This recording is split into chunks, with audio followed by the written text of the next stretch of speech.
So Christine Brennan has posted something about Stephanie White here, and I really want to talk about it because I feel like this is an important topic. I feel just in general like Stephanie White, and look, I made it very clear. I was the very first person, by the way, in May of 2025. In May of 2025, this is like game 3. I was the first person being like, Stephanie White is not the right coach for Caitlin. It was like game 3 before the first injury, where Caitlin Clark was averaging like 21 points per, even I think I was averaging 21 points per game. Like, Stephanie was not the right coach, and I was like dead set on it when we heard about Caitlin, who had a wide open pass to Kelsey Mitchell, and she like slowed it down, and it's like, oh yeah, or even against the Liberty when she went on that absolute nuclear run, and she's like, oh, Steph wouldn't have been happy when I shot the fourth one. And it's like it was very obvious early that Steph White is a pragmatic coach, and Caitlin Clark is a flair maverick player. But there's one thing I don't actually think, not that I don't think she understands, but I don't think the Fever understand that with great power comes with great responsibility. With great what you call it? Like, I'm gonna be real here. With all the viewership comes responsibility to entertain that viewership. And I don't think this for an office nor the coaching staff give one shit about that. And should they? I don't know. But there are monetary advantages with coaching the Fever that if you don't give a shit about putting out for an entertaining product, you just shouldn't be there. The back. So when my neighbor comes up to me and tells me that he's so frustrated he's yelling at the TV because he wants Caitlin to shoot more. And you see social media, of course you do, and we all do. And we see frustration if Caitlin doesn't have the ball, or if something goes wrong, or if the team doesn't play well in the fourth quarter, all those things that happen in sports. What's your answer to those fans? I don't know that I really have an answer for the fans. I think, I have to answer to our team, and our franchise. And we're trying to win ball games. We're not trying to appease the masses. We're trying to win ball games. And I'm being very serious. Like, appeasing the masses is part of her job. And maybe the Indiana Fever front office are like, that's not your job. We don't care about the product we put out. We just want to win. But like, I'm being real. How you win matters. And the fact that I don't even know why I'm arguing that, you're not winning. You're just not winning. You've beaten one good team and one above average team. You've lost to the Mystics and the Fire. The Fire haven't even come close to winning a game since they beat the Fever. You lost to the Mystics and the Fire. That's bad. That's really, really bad. Like, the Mystics are one of the worst teams in the WNBA. The Mystics are trying to lose and you lost to them. You lost to a team who were trying to lose. Like, you had to build up a 17-point lead against a team who were trying to lose without their best fucking player, and you nearly lost. Like, your team's playing bad and they're boring. If you instead of being 6-5 were 8-3, let's say you beat the Valks and you beat the Fire, or you beat the Valks and you pull off that win against the Lynx, and you are what, like a game behind the Minnesota Lynx, or you beat the Wings, sorry. Then we're having different conversations. You're 6-5 with the easiest start, and you're playing vomit ball.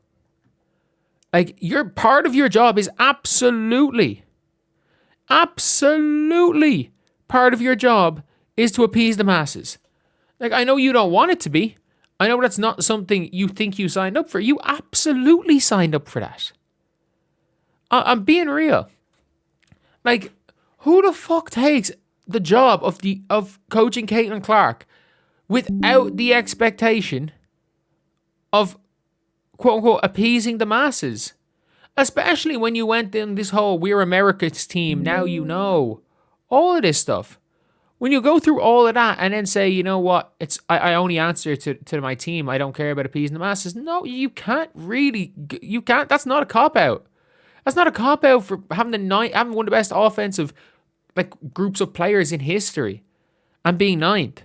It's not a cop-out for the fact that if you look at a player-by-player basis versus the best team in the league, the Lynx, on both ends, Caitlin better than Olivia Miles. I'm still going to give her that. Caitlin better than Olivia Miles. Not by much, but I'm giving Caitlin better than Olivia Miles. Kelsey Mitchell better than Courtney Williams. Let's just say you want to go small for small. Lexi Hull, not as good as Kayla McBride. Cool. Sophie Cunningham's better than Nia Coffey. Nia Coffey couldn't get off the bench in Atlanta, and she was shit in Valencia in EuroLeague this year.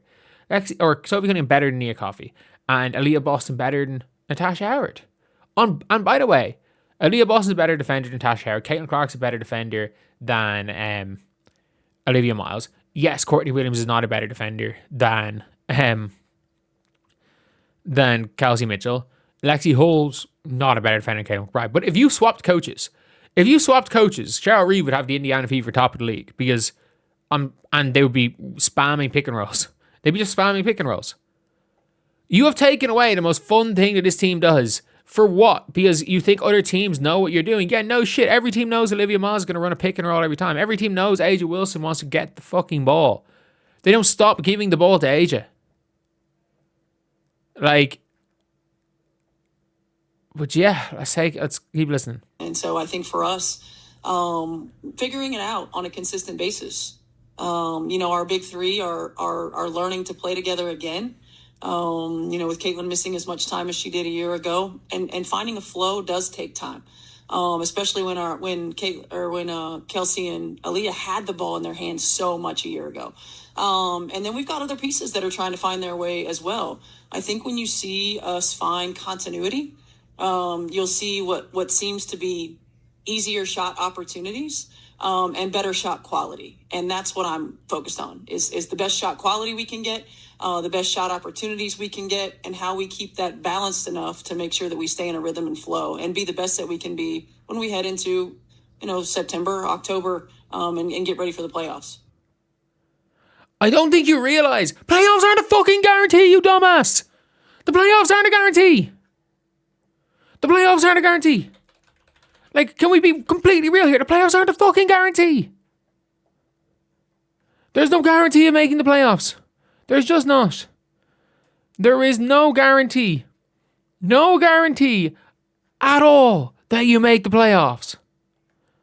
Not only is there no guarantee that you make the playoffs, there's also but you're talking about continuity. You look worse every fucking game.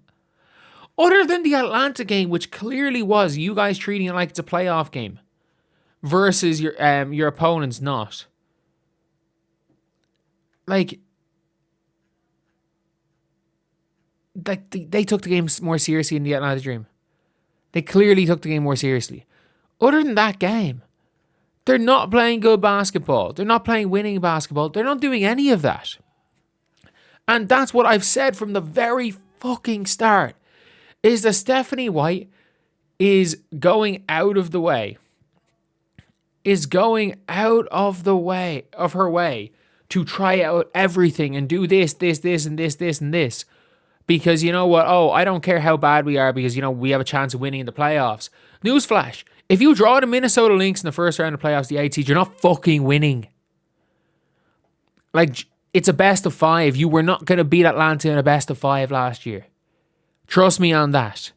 You were not going to beat the Atlanta Dream in a best of 5 a year ago. I'm very sorry. How is your team? You can't keep saying continuity. You can't just keep saying continuity when these players have played with each other for 3 fucking years. They've played with each other for years. The problem with continuity is, as I stated at the very start of the year, the Indiana Fever are going to be, never forget, this is the continuity you're struggling with. Let me find my old tweet.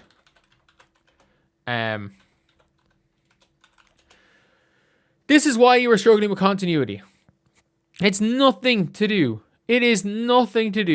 with the continuity between players. It is to do with the fact that you basically went out of your way to like, to change everything about the way you play basketball. You changed everything about, here it is. March 27th, 500, umpire 520 games when you're caught between the up-tempo CC style and gritty ISO ball. Caitlin Clark's not good in your system. That's the continuity problem. That is all the continuity, is that Caitlin Clark's shit in your system. And Kelsey Mitchell really wants to play your system. Kelsey Mitchell does not want to go back to the off-the-ball player she used to be with Caitlin Clark. She doesn't want to go back to that. Caitlin Clark is not good in your system. And you're finding out in real time that this system does not suit one specific player on your team, which is Caitlin Clark. And by the way, Aaliyah Boston's not that good in your system either. Aaliyah Boston should not have been... Aaliyah Boston was all WNBA second team purely because of how she played with Caitlin Clark in those 13 games. She was not good in your system either. So yes, that is the continuity issue. Anyway, I'll see you guys.